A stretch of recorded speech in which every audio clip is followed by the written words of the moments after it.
धेरै देशका झन्डा छन्, हाम्रो देशको झन्डा पनि त भए कस्तो हुन्थ्यो होला भन्ने डेफिनेटली भइ नै हाल्छ हैन। र तपाईले सम्झिदिनु भयो, यसको लागि म विशेष धन्यवाद किन दिन्छु भने जब मैले चाहिँ सेफ जोन भित्र इन्भेस्ट गरेँ हैन, गरिसकेपछि अब म त एउटा नेपाली नेसनालिटी हैन, अब मैले इन्भेस्ट गरिसकेपछि एक त सिस्टमेटिकल्ली पनि नेपाली इन्भेस्टर पनि सेफ जोनलाई भएको अवस्था र सँगसँगै म पनि तपाईले भने जस्तै त्यहाँबाट हिँड्दा खोइ त हो हाम्रो झन्डा हैन, मलाई पनि कौतूहलता लाग्थ्यो र त्यही विषयलाई मैले चाहिँ प्रशासनमा उठान गरेर अब चाहिँ के छ भने वास्तवमै युए को सेफ जोन मा चाहिँ के छ भने नेपाली झन्डा फहराउने काममा चाहिँ एउटा कन्ट्रिब्युसन गरेकै छु। चाहिरहनु भएको छ, भिजा सकिएर अथवा चाहिँ यहाँ विभिन्न अप्ठ्याराहरू परेर उहाँहरू रोकिरहनु भएको छ, उहाँहरूलाई चाहिँ लैजाने प्रबन्ध चाहिँ चाँडोभन्दा चाँडो नेपाल सरकारले गरोस्, सिसिएमसीले गरोस्। किनभने अब अझ लामो समय बस्दै गयो भने धेरै फाइन तिर्नुपर्ने अवस्था छ। किनभने मैले करिब 4-5 दिन अगाडि एउटा केस सुनेको थिएँ सोसियल सामाजिक सञ्जाल मार्फत। अब साथीभाइहरू धेरै हुनुहुन्छ, एकजना चाहिँ एयरपोर्टमा इन हुन लाग्दाखेरि 12,000 समथिङ दिराम चाहिँ 12,000 दिराम चाहिँ फाइन छ भनेर भन्यो इमिग्रेसनमा भन्ने कुरा सुनियो। र त्यस्तो अवस्था भोलि जटिल अवस्था आउन सक्छ। त्यस कारणले गर्दा युएबाट जति सक्दो चाहिँ के छ भने फ्लाइटहरू बढाउनु पर्यो र सम्भव हुँदा भन्दा पनि म नेपाल सरकारलाई र सिसिएमसीलाई म निवेदन गर्न चाहन्छु कि यो भदौ 16 गतेबाट चाहिँ के छ भने इन्टरनेसनल फ्लाइटलाई सहजीकरण गर्नै पर्छ। एकदम जुन 7 दिने जुन क्वारेन्टाइनको जुन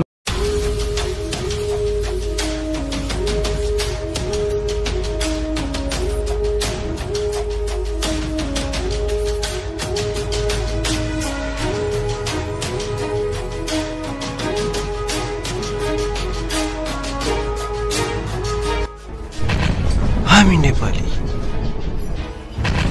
हाम्रो नेपाल। हाम्रो नेपाल युट्युब च्यानल हेरेर बस्नुहुने सम्पूर्ण दर्शकहरूलाई म विनोद लामिछानेको नमस्कार। आज मसँग एउटा यस्तो व्यक्ति हुनुहुन्छ जो विगत 5 वर्षदेखि युए को शारजा स्थित शारजा एयरपोर्ट नजिकै होटल सञ्चालन गर्दै आउनुभएको छ। उहाँसँग म अन्तर्वार्ता लिन गइरहेको छु। अब भने म उहाँलाई हामी नेपाली हाम्रो नेपाल युट्युब च्यानलमा स्वागत गर्न चाहन्छु। स्वागत छ हजुरलाई। हस्, धन्यवाद तपाईलाई। यो हामी नेपाली हाम्रो नेपाल युट्युब च्यानल आइदिनु भयो, धन्यवाद छ। अहिले कोरोनाको टाइमले गर्दाखेरि उहाँले मास्क पनि लगाउनु भएको छ। हाम्रो अलिकति सोसियल डिस्टेन्स पनि मेन्टेनै गरेर बसिरहेको छौँ होइन। त्यही भएर यो बोर्डमा पनि देख्न सक्नुहुन्छ, मैले अघि नै स्टार्टमा होटलको नाम सायद भनिनँ होला, द एभरेस्ट रेस्टुरेन्ट छ है। तपाईँले हाम्रो यो बोर्डमा पनि हेर्न सक्नुहुन्छ। अनि सन्चै हुनुहुन्छ? हजुर, सन्चै सुस्तै। अब अहिलेको यो परिस्थितिले गर्दा मास्क लगाइएको छ, तर करिब हाम्रो डिस्टेन्स भएकाले अब मैले मास्क खोलेँ। हजुर। अनि अहिलेको कोरोनाको टाइममा होटल व्यवसायहरूलाई पनि पक्कै पनि अहिले कोरोनाले त विश्वभरि नै प्रभाव त पारेको छ। अनि होटलमा पनि कस्तो प्रभाव पर्यो? वेल, विगत 3-4 महिनादेखि अब एक किसिम संसारलाई नै असर पारेको पेन्डामिक जुन नोबल कोरोना भाइरसले हामी पनि अशुद्ध त छैनौँ एकदम होइन। जटिल अवस्थाबाट गुज्रिरहेकै छ। अहिलेको मार्केट भनेको जटिल अवस्थाबाट गुज्रेको छ, त्यसले हामीलाई पनि पक्कै छोएको छ। तैपनि अब हामी चाहिँ के छ भने यस्तो कठिन सिचुएसनमा पनि एउटा मार्केटमा सस्टेन भएर सर्भाइभ भएर रहिरहेकै अवस्था छ। राम्रै छ। दुबईमा पनि लकडाउन त भयो होइन, होटल बन्द गर्नुभयो, त्यस्तो केही भयो? वेल, त्यतिखेर हामीले चाहिँ कस्तो छ भने यो हाम्रो रेस्टुरेन्ट र क्याटरिङ दुइटै भएको कारणले गर्दा हजुर यहाँको लोकल अथोरिटी गभर्मेन्ट अथोरिटीसँग कुराकानी गरिसकेपछि यो चाहिँ एउटा अत्यावश्यक नै भएकोले गर्दाखेरि हामीले बन्दै चाहिँ गरेनौँ, हाम्रो सञ्चालन भइ नै रह्यो। भनेपछि कोरोनाको टाइममा पनि जे यहाँ काम गर्ने श्रमिकहरू उहाँहरूलाई चाहिँ तपाईँले खानाको सुविधा चाहिँ दिनु नै भयो? हजुर। कुन सिस्टम ल्याउनु भयो? अब यहाँको चाहिँ लोकल जुन गभर्मेन्ट अथोरिटिजको गाइडलाइनलाई फलो गर्दै हजुर अब हामीले चाहिँ के छ भने टेक अवे सुविधा मात्रै करिब 1.5 देखि 2 महिना हजुर हामीले टेक अवे सुविधा मात्रै दिएर त्यो जुन सर्भिस चाहिँ प्रोभाइड गऱ्यौँ जुन हाम्रो रेगुलर कस्टमर हुनुहुन्थ्यो प्लस अब रेस्टुरेन्टको कस्टमरहरूलाई पनि टेक अवे सर्भिस नै दियौँ र अहिले पनि करिब करिब झन्डै झन्डै हाम्रो 80% टेक अवे नै छ 80%। अब चाहिँ स्लोली अब डाइनिङमा चाहिँ सोसियल डिस्टेन्स मेन्टेन गरेर अब हामीले चाहिँ के छ भने डाइनिङ स्टार्ट गरिसकेका छौँ जुन अथोरिटिजले दिएको गाइडलाइन हुन्छ। एकदमै राम्रो। अनि एउटा कुरा म तपाईँलाई जोड्न चाहेँ, हजुर ठ्याक्कै भन्नुपर्दा तपाईँ दुबईमा होटल व्यवसाय गर्न नै डाइरेक्ट स्टार्ट गर्नुभयो कि यसको ब्याकमा केही आफूले पनि जब गर्नुभयो कि केही तपाईँको त्यस्तो स्ट्रगल केही छ? एक्ज्याक्टली। अब थोरै जोडिहालौँ, करिब करिब 13 वर्ष भयो यो युएई 2008 जुलाई 17 म इन भएको थिएँ। 13 वर्ष भइसक्यो भन्छ? करिब करिब 13 वर्ष भइसक्यो र त्योभन्दा अगाडि म करिब करिब साउदी अरेबियामा पनि 14 महिना काम गरेँ। अब म थोरै चाहिँ आफ्नो थोरै नेपाल सहितको हिस्ट्रीलाई थोरै तपाईँलाई बताउँछु। त्यो पनि इन्ट्रेस्टिङ हुन्छ। म चाहिँ के छ भने भोजपुर जिल्ला हो मेरो घर, मेरो जन्मघर भोजपुर जिल्ला। यहाँको गाउँ विकास समिति वडा नम्बर 7 तत्कालीन भने अहिलेको चाहिँ के छ भनेदेखि अहिले जुन यो नयाँ जुन संहिता आयो, संहिता आएपछिको चाहिँ अरुण गाउँपालिका वडा नम्बर 5 यहाँको बिर्ता टोलमा मेरो जन्म भयो र करिब करिब एसएलसीसम्मको पढाइ मैले त्यहीँ गरेँ। त्यस पछाडि काठमाडौँ आइयो, काठमाडौँ आएर मैले युनिभर्सिटी त्यहाँबाट कम्प्लिट गरेँ नयाँ बानेश्वर स्थित मिन भवन नेपाल कमर्स क्याम्पसबाट। र नेपाल कमर्स क्याम्पसमा पनि एउटा चाहिँ पढाइ त्यहाँबाट बिबिएस कम्प्लिट गर्दाखेरि विभिन्न चाहिँ एक्टिभिटिजहरूमा सामेल पनि भइएको थियो। मैले थोरै जोड्न चाहेँ एकदम। त्यसमा चाहिँ जस्तो तपाईँको कलाकारिता क्षेत्रमा पनि थोरै इन्ट्रेस्ट मैले राखेको थिएँ। केही मिमिक्रीहरू, स्टेज प्रोग्रामहरू, मिमिक्री क्यारिकेचर भनौँ न, लगायत पोलिटिक्समा पनि थोरै, मतलब जे भए पनि विद्यार्थी, किनभने म चाहिँ के छ भने जहिले पनि समुदायमा रमाउने मान्छे, एउटा चाहिँ समाजमा रमाउने मान्छे भएको कारणले गर्दा र घुलमिल तुरुन्तै हुने भएको कारणले गर्दाखेरि अब थोरै राजनीतिमा पनि इन्भल्भ भइयो। त्यसरी चाहिँ कलेज त्यहाँबाट सकेर म 2007मा साउदी अरेबिया स्थित रियादमा एउटा चाहिँ ठुलै ग्रुप अफ कम्पनीमा जोइन भएँ एज अ सेल्स एक्जिक्युटिभ ग्रुपमा। तपाईँलाई नामै पनि भनिदिइहाल्छु, जिएसएल ग्रुप भनेपछि जाइन्ट, अन्डर जाइन्ट चाहिँ जिएसएलभित्र बेस्ट इलेक्ट्रोनिक्स भन्ने चाहिँ उसमा जोइन भएँ र त्यहाँ करिब करिब 14 महिना काम गरिसकेपछि यहाँ त्यही कम्पनीको चाहिँ जेनरल म्यानेजर जो युए आउनु भएको थियो, अब उहाँको आँखामा परिएछ र दुबईमा आइसकेपछि 2008मा चाहिँ फेरि यहाँ आउने अवसर मिल्यो। उहाँले चाहिँ भनौँ न अब ल्याउनु भयो, बोलाउनु भयो र यहाँ स्ट्रगल गरियो।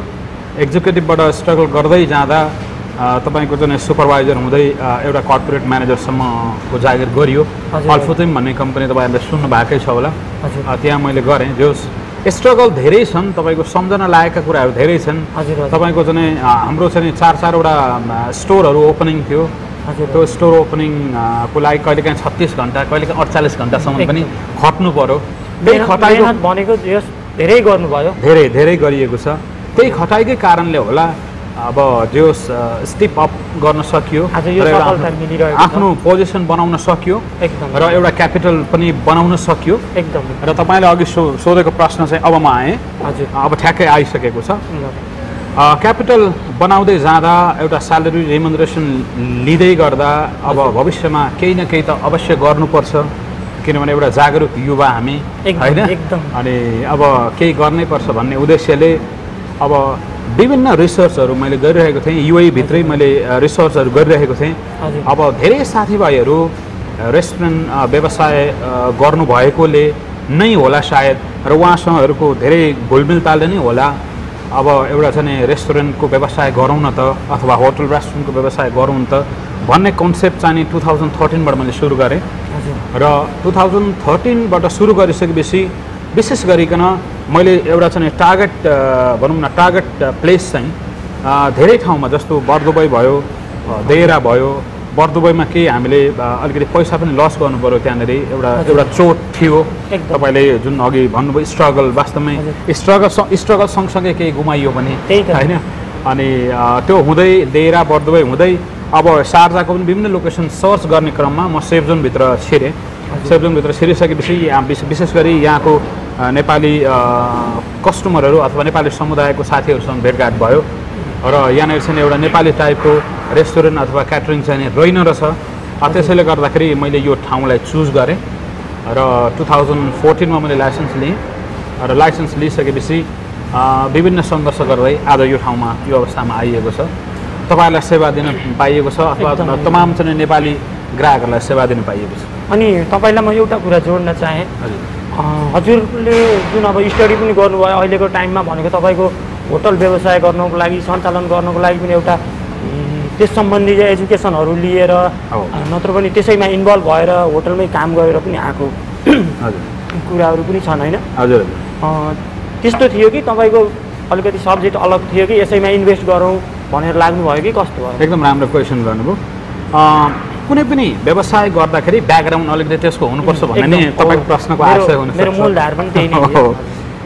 मैले अघि नै करिब जोडिसकेको छु, किनभने मेरो चाहिँ कमर्स एउटा चाहिँ भनौँ न अब BBS भन्ने बित्तिकै तपाईँको कमर्स नै हो होइन।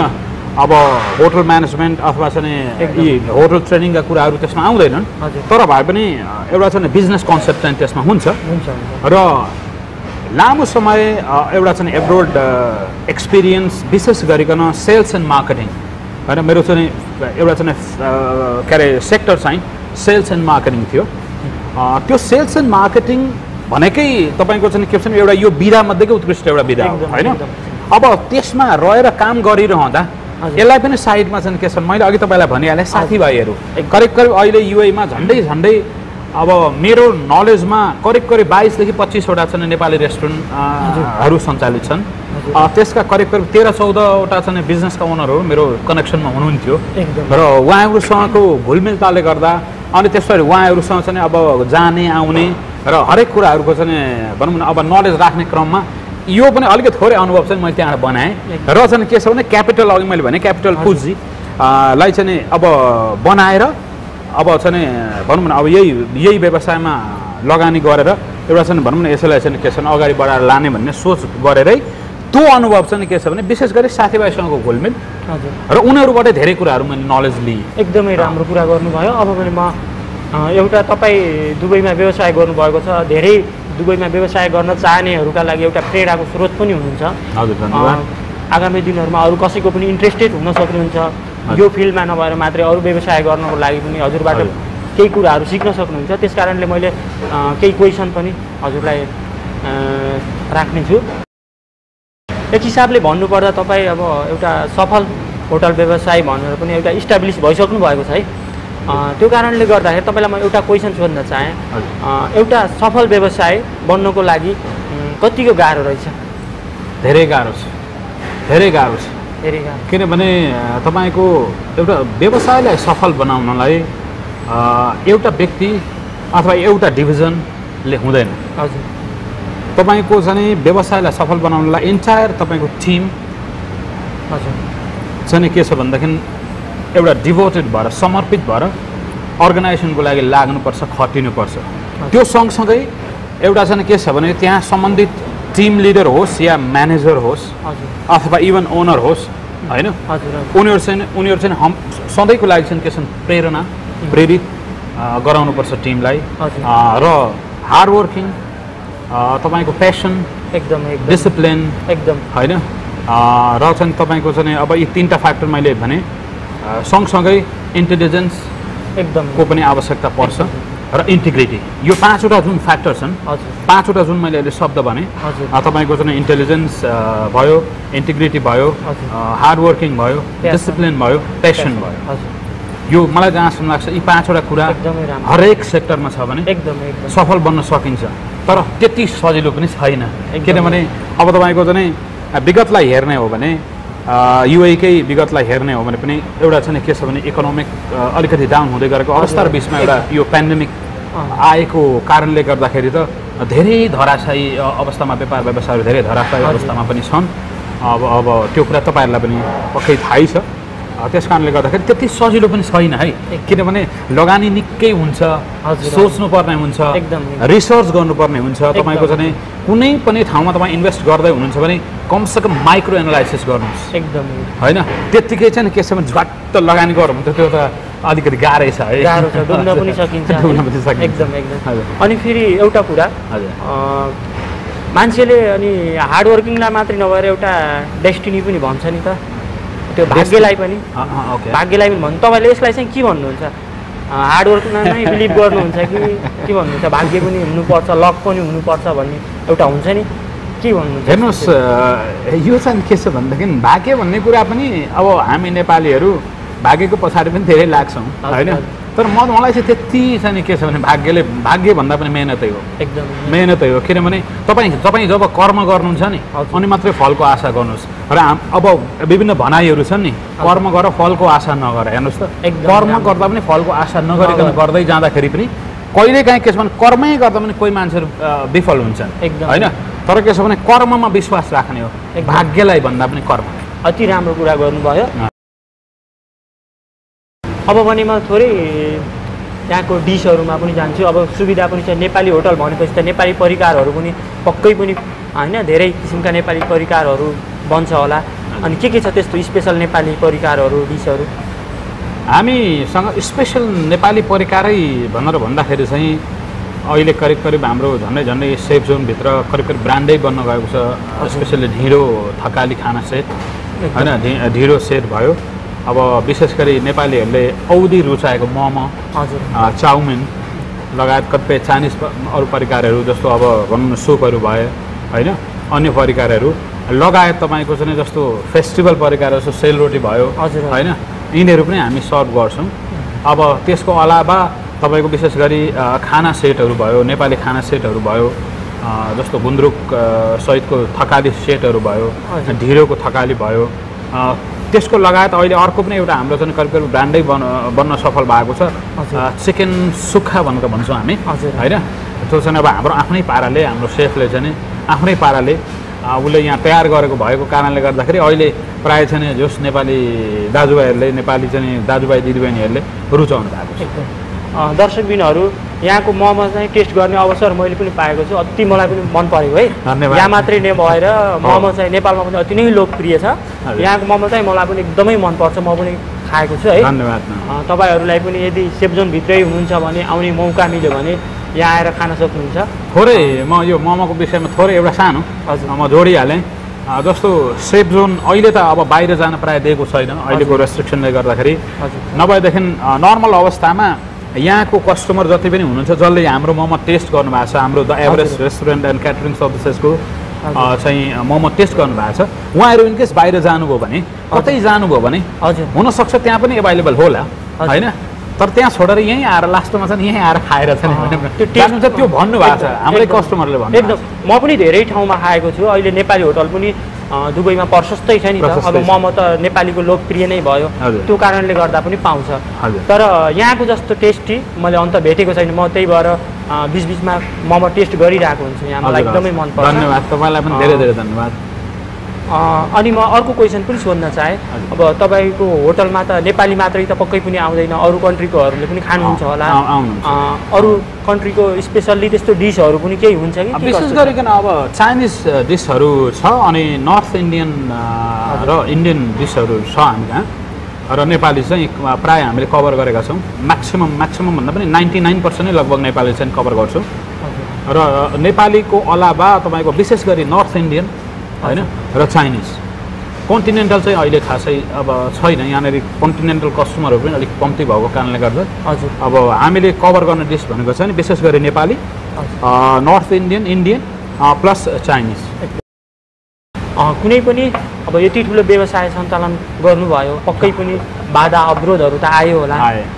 सुरुका दिनहरूमा होटल सञ्चालन गर्नको लागि के कस्तो अप्ठ्याराहरू झेल्नु पर्यो? अप्ठ्याराहरू भइ नै हाल्छन्, जुनसुकै काम गर्दाखेरि पनि अब्स्ट्याकलहरू आइ नै रहन्छन्, आउँछन् नै, होइन? अब विविध कठिन परिस्थितिहरूबाट हामी पनि गुज्रेकै छौँ। मैले विशेष गरिकन यो होटल सञ्चालन अथवा यो रेस्टुरेन्ट क्याटरिङ सञ्चालन गर्दाखेरि जब चाहिँ के छ भनेदेखि मैले ओपनिङ गरेँ ओपनिङ गर्दाखेरि हामीसँग लिमिटेड स्टाफ थिए, करिब करिब 9 जनाको हामीसँग टिम थियो। त्यो चाहिँ के छ भने करिब करिब त्यो इनिसियल्ली चाहिँ अलिकति कम्ती भएको जस्तो अनुभव भयो र आफै पनि खटियो, लागि परियो। तपाईँले भन्नु पनि स्ट्रगल निकै गर्नुपर्छ, किनभने आफै पनि लागि परियो, खटियो। म लगायत चाहिँ अब मेरो वाइफ लगायत चाहिँ भनौँ न अब पुरा टिम लागि परेर कस्टमरलाई सर्भ गर्दै जाँदा फेरि मैले टिम बढाउँदै गएँ। टिम बढाउँदै जाँदाखेरि अब अहिले हामी कहाँ झन्डै 19-20 जनाको टिम छ हैन। पहिलेको तुलनामा अहिले स्टाफहरू पनि बढाउनु भयो भने? स्टाफहरू पनि बढेको छ। भनेपछि व्यवसाय पनि राम्रो हुँदै गइरहेको छ। राम्रो भन्नाले तपाईँको के छ भने हामी यो मार्केटमा सस्टेन भएका छौँ, सर्भाइभ गरेका छौँ र अब त्यसमा चाहिँ के छ भने राम्रै पनि छ जस तपाईँले अघि जुन सुरुमा गर्नुभएको क्वेसन कस्तो बाधा अवरोध भनेर भन्नुभएको बिचमा चाहिँ के छ भने तपाईँहरूलाई सायद थाहै छँदैछ, एकजना चाहिँ अब मेरो आफ्नै साथी नै हुन्। अब उहाँले चाहिँ के छ भनेदेखि विभिन्न पार्टनरहरू कलेक्सन गरेर यहाँ अगाडि खोलेको कुरा त तपाईँहरूलाई पनि अवगत छँदैछ होइन। अब त्यो पनि एउटा चाहिँ कठिनाइ थियो, किनभनेदेखि मैले उहाँलाई चाहिँ सल्लाह दिँदै होइन बरु चाहिँ तपाईँ यहीँ आउनुहोस्, यहीँ जोड्यौँ होइन, किनभने सेफ जोन भने एउटा सीमित टेरिटोरी हो। एकदम सीमित टेरिटोरीभित्र तपाईँको चाहिँ के छ भने सिमिलर टाइपको चाहिँ तपाईँको दुईवटा व्यवसाय चल्दैन। एकदमै जहिले पनि तपाईँको के हुन्छ भनेदेखि तपाईँको एउटा व्यवसाय र सिमिलर टाइपको अर्को छ भने त्यो चाहिँ के छ भनेदेखि तपाईँको त्यहाँनिर चाहिँ एकदमै कम्पिटिसन बढ्छ। एकदमै म इक्जाम्पल तपाईँलाई भनिदिन्छु, जस्तो मानिलिउँ हाम्रो मोमोको प्राइस अहिले 14 दिरहम छ भने होइन, अब त्यहाँ पनि मोमो चाहिँ बिक्री गरिरहेको छ भने उसले प्राइस घटाउनुपर्छ कस्टमर एट्र्याक्सन गर्नलाई र अब त्यो अर्को व्यवसाय कम्पिटिटर्सले घटाएको खण्डमा फेरि हामीले पनि घटाउनु पर्ने। यो चाहिँ तानले गर्दाखेरि अन्ततोगत होइन अब चाहिँ तपाईँको चाहिँ के छ भने डाउन हुनुपर्ने अवस्था नै हुन्छ। तर अहिले तपाईँहरूले देखिरहनु भएको छ त्यतिखेर एउटा हामीलाई टफ सिचुएसन आएको हो नआएको होइन, एकदमै। तर भए पनि जे होस् सबैले माया गरिदिनु भयो र आज अब त्यो त्यहाँ खोलिएको रेस्टुरेन्ट क्यान्टिनको नाम निशानै छैन। तपाईँले अति राम्रो कुरा ल्याउनु भयो। यो कुरा अब व्यवसायमा झ्याम्मै हाम फाल्न सजिलो छ, तर निरन्तरता तपाईँले विगत अहिले 5 वर्षदेखि गर्दै आउनु भएको छ, करिब 1 वर्षसम्म उहाँहरूले गर्नुभयो होला। मोटामोटी मलाई नलेजमा भएसम्म 2018 फेब्रुअरीमा उहाँले खोल्नुभयो र 6 महिना 7 महिनामा करिब उहाँले अर्कैलाई बेच्नुभयो। त्यो इन्डियन थियो, सायद इन्डियन हुनुहुन्थ्यो उहाँ, र इन्डियनले फेरि चाहिँ अर्को व्यक्तिलाई बेचेर अब उहाँले चाहिँ चलाउन नसक्ने नै भइसकेपछि एकदम उहाँले चाहिँ कम्प्लिटली चाहिँ के छ क्लोज गर्नु। एकदमै निरन्तरता ठुलो कुरा हो। यो कुराबाट हामीले अति बुझ्न, उहाँको कुराबाट हामीले पनि बुझ्नुपर्ने हुन्छ। कतिपय कुराहरू हाम्रो जीवनसँग पनि अति आवश्यक पर्ने कुराहरू भनिराख्नु भएको छ। हामी पनि कुनै व्यवसाय गर्न गइरहेका छौँ भने उहाँको भोगाइबाट पनि हामीले सिक्न सक्छौँ। अब पनि हामी नेपालीहरूको थुप्रै नै आफ्नै संस्कृति चाडपर्वहरू छन्। नेपाली होटल यहाँ भइसकेपछि पक्कै पनि नेपालीहरूलाई पनि आफ्नो चाडपर्वहरूमा रमाइलो गर्ने एउटा इच्छा हुन्छ, आशा हुन्छ होइन। त्यो कारणले गर्दाखेरि नेपाली कला संस्कृतिको संरक्षण पहिचानको निमित्त कस्ता कार्यक्रमहरू तपाईँले गर्दै आउनुभएको छ? अब कार्यक्रम नै भन्दा चाहिँ के छ भने कार्यक्रम नै भन्दा चाहिँ विशेष गरिकन त्यसैलाई फोकस गर्ने भन्दा पनि अब एउटा चाहिँ रेस्टुरेन्ट सञ्चालन सँगसँगै होइन, अब हाम्रो नेपाली समुदाय अथवा हाम्रो नेपाल अथवा हाम्रो नेपाली संस्कृतिलाई झल्काउने किसिमका विविध एक्टिभिटिजहरू भइरहन्छन्, यहाँ भइरहेका हुन्। अहिलेको विषम परिस्थिति बाहेक अघि पछि तपाईँहरूले सायद अनुभव लिनु पनि भएको होला। तीज, विशेष गरेर तीजमा अब सेलिब्रेटीहरू आएर यहाँ चाहिँ के छ भने एक किसिम सांस्कृतिक कार्यक्रम नेपाली चाहिँ भनौँ न अब गीतहरू बजाउने, खाने, नाच्ने विविध कार्यक्रमहरू गर्नुभयो। किनभने हामी कहाँ एकदम स्पेसियस हाम्रो हल छ होइन। अब स्पेसियस हल भएपछि यहाँनिर चाहिँ के छ भने धेरै महिला दिदीबहिनीहरूले तीजमा आएर आफ्नो प्रोग्राम पनि गर्नुभएको छ।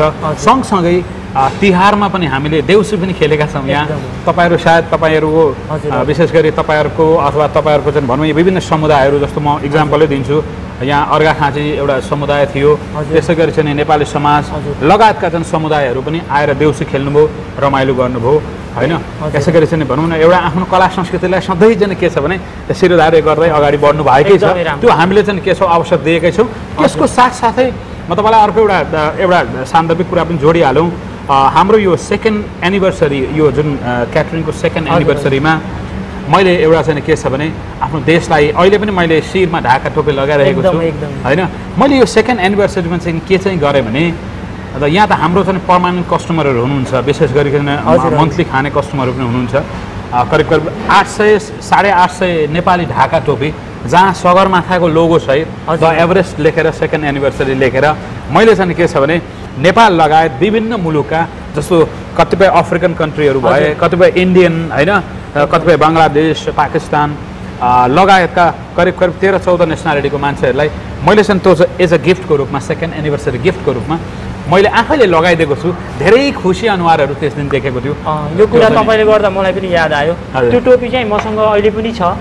त्यो टोपी धेरै साथीहरूले नेपालको मात्रै नभएर अरू कन्ट्रीहरूकोले पनि लाएर हिँडेको पनि देख्न पाइन्छ। धेरै नै एकताका हामी नेपालीहरूको लागि एउटा गर्वको कुरा पनि। एक्ज्याक्टली मैले चाहिँ त्यो गर्नुको विशेषता चाहिँ के हो भने जे जस्तो भए पनि युए भनेको मल्टी नेसनलहरू चाहिँ आएर काम गर्ने अथवा विभिन्न संसारका अलमोस्ट सबै राष्ट्रहरूबाट आएर काम गर्ने थलो हो यो होइन। एकदमै चाहिँ के छ भने मल्टी कल्चरल अनि के भन्छ डाइभर्सिटी भएको मुलुक हो। त्यो भइसकेपछि जब मैले चाहिँ के छ भने ढाका टोपी त्यो पनि चाहिँ सगरमाथाको लोगो सहितको ढाका टोपी वितरण गर्दा राष्ट्रलाई पनि एउटा राष्ट्रियता त झल्किने कुरो आफ्नै ठाउँमा छँदै थियो। नेपालको चाहिँ के छ भने पर्यटन प्रवर्धनको लागि पनि यसले टेवा पुर्याउँछ भन्ने एकदमै राम्रो मैले मिसन लिएर मैले चाहिँ के छ भने करिब 800-850 ढाका टोपी होइन वितरण गरेको छु। त्यो सँगसँगै के छ भने माउन्ट एभरेस्ट चाहिँ हाम्रो देशमा छ है एकदम भन्ने एउटा चाहिँ एडभर्टाइज पनि गरेको छु, जसले पर्यटन प्रवर्धनमा पनि केही टेवा पुर्याउँछ भन्ने आशा राखेको थिएँ मैले। अब अहिले त विषम परिस्थिति छ, तर आउँदा दिनहरूमा यो रेफरेन्समा नेपाल जाने मान्छे पनि भेटिएला। एकदम हजुर। अब पनि तपाईँलाई म एउटा कुरा जोड्न चाहेँ। सेफ जोनमा अहिलेसम्म हामी पनि यसो हिँड्ने क्रममा म पनि यही सेफ जोनमै आबद्ध भएको पनि लगभग धेरै साल नै भइसक्यो।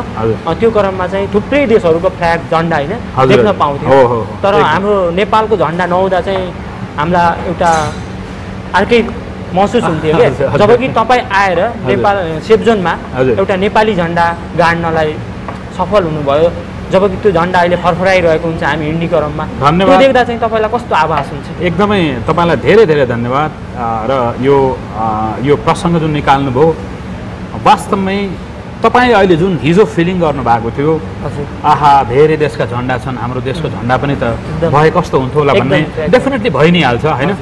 र तपाईँले सम्झिदिनु भयो, यसको लागि म विशेष धन्यवाद किन दिन्छु भने जब मैले चाहिँ सेफ जोनभित्र इन्भेस्ट गरेँ होइन, गरिसकेपछि अब म त एउटा नेपाली नेसनालिटी होइन, अब मैले इन्भेस्ट गरिसकेपछि एक त सिस्टमेटिकल्ली पनि नेपाली इन्भेस्टर पनि सेफ जोनलाई भएको अवस्था र सँगसँगै म पनि तपाईँले भने जस्तै त्यहाँबाट हिँड्दा खोइ त हो हाम्रो झन्डा होइन, मलाई पनि कौतूहलता लाग्थ्यो र त्यही विषयलाई मैले चाहिँ प्रशासनमा उठान गरेर अब चाहिँ के छ भने वास्तवमै युएको सेफ जोन मा चाहिँ के छ भने नेपाली झन्डा फहराउने काममा चाहिँ एउटा कन्ट्रिब्युसन गरेकै छु। एकदमै राम्रो काम। अब पनि हामी थोरै पारिवारिक विषयवस्तुलाई पनि म उठाउन चाहेँ है त। अब पक्कै पनि एउटा सफल व्यवसाय बन्नको लागि व्यक्ति एक्लैको हात हुँदैन भनिन्छ नि। एउटा सफल व्यवसायी बन्न कुनै पनि काममा सफल हुनको लागि एउटा आफ्नो जीवन साथीको पनि एउटा ठुलो हात अहम भूमिका हुन्छ भनिन्छ होइन। त्यसमा चाहिँ हजुरको कस्तो रह्यो त्यो? डेफिनेटली वास्तवमा अघि नै केही कुराहरू त मैले जोडिसकेको थिएँ। सायद म्याम पनि यही हुनुहुन्छ होला होइन, म्यामलाई पनि सँगै राखेर कुरा गर्दा चाहिँ अझै राम्रो हुन्छ। तपाईँले अघि सोधेको ल हजुरलाई पनि स्वागत छ हामी नेपाली हाम्रो नेपाल च्यानलमा। मेरो अब मैले क्वेसनको तपाईँले गरेको क्वेसनमै मैले चाहिँ जवाफ दिँदै गर्दैछु। हजुर, एउटा व्यवसाय सफल बन्नको लागि विशेष त योजना होइन, टिम र पक्कै पनि श्रीमतीको पनि हात हुन्छ एकदम होइन। अब श्रीमतीको पनि हात हुन्छ र श्रीमतीले पनि वास्तवमा यो the Everest restaurant and catering सर्भिसेसमा धेरै ठुलो कन्ट्रिब्युसन गरेकी छिन्। अब इनिसियल्ली अघि मैले तपाईँलाई भनिहालेँ किनभने म आफै पनि खटिएको थिएँ, ऊ आफै पनि होइन खटिएको अवस्था र धेरै मेहनत गरेको अवस्थाहरू थिए होइन। अहिले हामीसँग विशेष गरिकन टिम छ, एउटा पर्फेक्ट टिम छ। अब त्यो पर्फेक्ट टिमले म्यानेज गरिरहेको छ, अपरेसन हेरिरहेको छ। तर इनिसियल्ली चाहिँ के छ भने धेरै स्ट्रगलिङ फेज थिए। त्यो स्ट्रगलिङ फेजमा उनको पनि धेरै ठुलो भूमिका छ अब परिचय चाहिँ आफै दिने हो कि उहाँ म्यामलाई पनि थोरै सोध्न चाहे है। आज हजुरको हस्ब्यान्ड भनौँ होइन, एउटा सफल व्यवसायी हुनुहुन्छ। अब धेरै मान्छेहरूले एउटा हाम्रो सेफ जोनमा एउटा नेपाली झन्डा पनि गाड्नु भएको छ, नेपाली होटल छ, अहिले धेरैले चिन्नुहुन्छ। एउटा सफल व्यवसायी भन्दा तपाईँलाई चाहिँ कस्तो एउटा महसुस हुन्छ? एउटा हुन्छ नि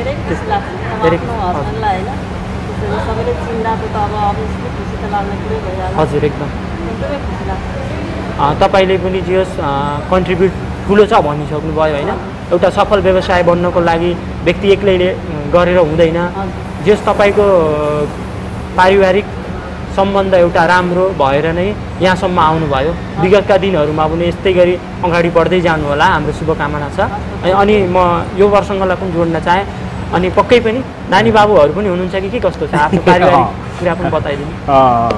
हाम्रो नानी बाबुहरू भन्दा पनि अहिलेसम्म नानी चाहिँ छैन, बाबुहरू चाहिँ दुईवटा छन्। जुन ट्विन्स यतै थिए, बिचमा अहिले चाहिँ 2-3 वर्ष नेपालमै अब पढाइ सुरु गरेका छन्। अहिले ग्रेड 2 मा गए होइन। र अब यो अलिकति यो सिचुएसनले गर्दा हो, नभए करिब करिब उनीहरू यहीँ हुन्थे। हामीले चाहिँ के छ भने यो ठ्याक्कै यो मार्चमा भिजा बनाएर अब ल्याउने हिसाबले म गएको थिएँ। म पनि करिब करिब 107 दिन अब यो लकडाउनमा फसेको छु। त्यस पछाडि धेरै कठिन परिस्थितिलाई झेलेर म आएको थिएँ। यो कुरालाई म राख्न चाहेँ त, लकडाउनको टाइममा तपाईँ नेपालतिरै हुनुहुन्थ्यो होइन? आउनुको लागि के कस्तो बाधा अडचन भयो?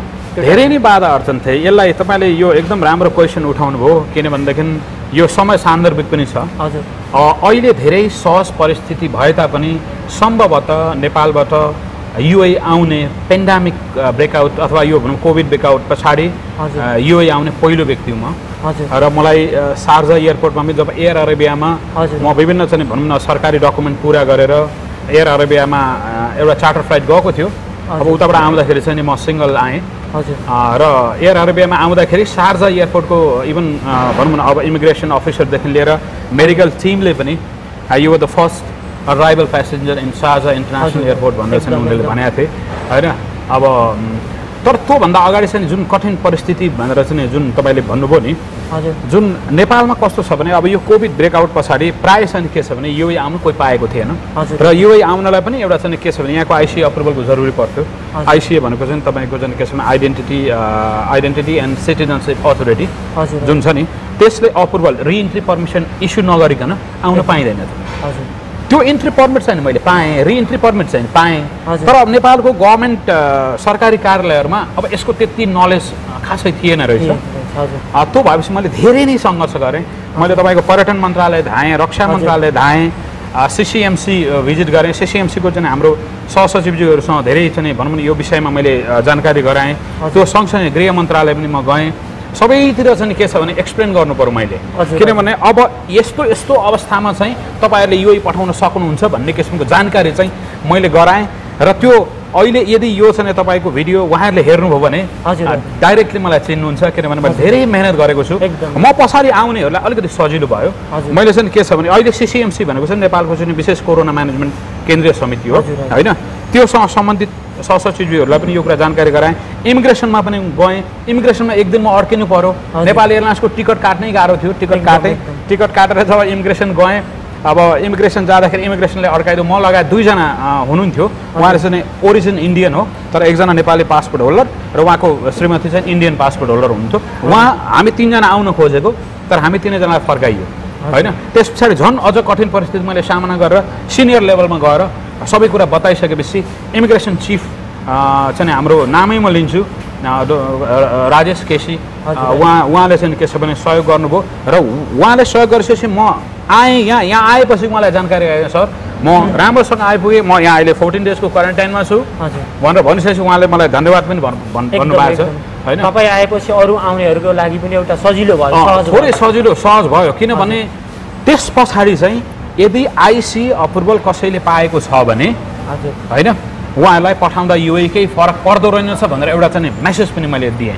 र म 22 जुनमा आएँ भने मलाई जहाँसम्म लाग्छ 7 जुलाई या 8 जुलाईमा एउटा चाहिँ नेपाल एयरलाइन्सको फ्लाइटबाट 64 जना नेपालीहरू होइन आउनु भएको छ।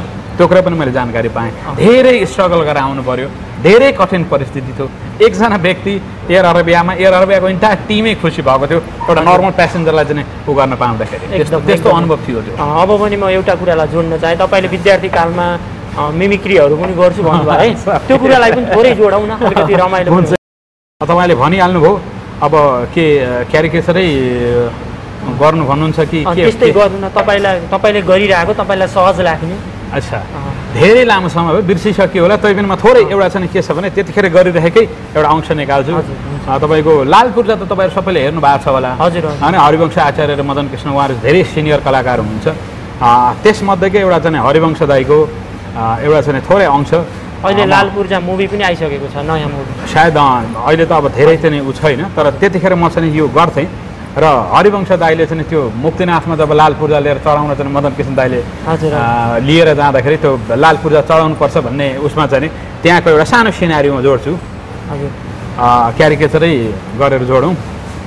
ओ घनश्याम दाई मुनिया कस्तो यो मुक्तिनाथमा यस्तो जाडोमा कति यो यस्तो चिसो छ भनेको, यो लाल पूर्जा चढाउने भन्नुहुन्छ, काठमाडौँ आउनु भनेको घनश्याम दाई उहाँ आमा पनि बिरामी हुनुहुन्छ भनेको, कस्तो तपाईँ त्यो कुरै सुन्नु भने। अति राम्रो गर्नु है, दुरुस्तै निकाल्नु भयो आवाज है, अति खुसी लाग्यो। हजुर।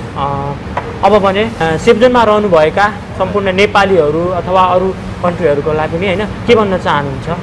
सम्पूर्ण चाहिँ सेब्जोन भित्र रहनुभएका सम्पूर्ण नेपाली दाजुभाइ तथा दिदीबहिनीहरूलाई अब हाम्रो यो the Everest restaurant and catering services छ भन्ने कुरा त करिब करिब अवगत भइसकेको छ। अब यहाँनिर चाहिँ के छ भनेदेखि यदि थाहा पाउनु भएको छैन भने पनि आउनुहोस्, तपाईँलाई सधैँ वेलकम छ। हाम्रो लागि त के छ भनेदेखि ग्राहक भनेको भगवान् जस्तै हो होइन। र अब सकेसम्म अब हामीले जुन दिने जुन सर्भिसेसहरू छ त्यो हामी दिने कोसिस गर्नेछौँ। र तपाईँहरूले माया गरिदिनु भएको छ। तपाईँहरूलाई सम्पूर्ण सेफ जोनभित्र रहनुभएका नेपाली दाजुभाइ दिदीबहिनी र इभन इन्डियन्स दाजुभाइ दिदीबहिनीहरूलाई पनि र चाहिँ अन्य कस्टमरहरू सबै कस्टमरलाई म धेरै धेरै धन्यवाद दिन चाहन्छु। धन्यवाद। अहिले दुबईमा नेपाली सङ्घ संस्थाहरू पनि प्रशस्त छन् जो नेपाली समस्यामा पर्नुभएकोहरूको उद्धार गर्दै आउनुभएको छ। अनि ती सङ्घ संस्थाहरूसँग पनि तपाईँ जोडिएर केही सहयोग गर्नुभएको छ कि कस्तो छ? होइन, सङ्घ संस्था भन्ने चाहिँ म नेपाली बिजनेस काउन्सिलमा मात्रै छु। हजुर। अन्य कुनै सङ्घ संस्थामा छैन। तर सहयोग गर्ने सन्दर्भमा धेरैतिर चाहिँ के छ भने सहयोग गरिराखिएकै छ। भन्नुपर्दा पर्सनल्ली गर्नुभएको छ? पर्सनल्ली व्यक्तिगत रूपमा। र हाम्रो चाहिँ के छ भने यो एउटा व्यावसायिक सङ्गठनको हिसाबले मैले गर्न सक्नेसम्म जस्तो सेफ जोनभित्रै रहनुभएका कतिपय मान्छेहरू पनि सानोतिनो समस्या लिएर आउनुहुन्छ, उहाँहरूलाई पनि मैले के छ भने सहयोग गरेको छु। र त्यो मात्रै होइन, विशेष गरिकन के छ भने सेफ जोनभित्र रहनुभएका र इभन बाहिर रहनुभएका नेपालीहरूले पनि कहिलेकाहीँ यहाँको चाहिँ विभिन्न कठिन भनौँ न कानुनी प्रावधानहरूको बारेमा पनि मसँग राय लिनुहुन्छ। त्यसलाई पनि के छ भनेदेखि मैले जाने बुझेको होइन। यहाँ युएको विशेष गरिकन चाहिँ कानुन कस्तो छ अथवा चाहिँ भोलि चाहिँ भनौँ न नेपाल जाँदा अथवा प्रक्रिया के हुन् त्यो विषयमा पनि मैले चाहिँ के छ भने सल्लाह दिने गर्छु। त्यो पनि एउटा चाहिँ सर्भिसेस अथवा एउटा सेवै हो होइन।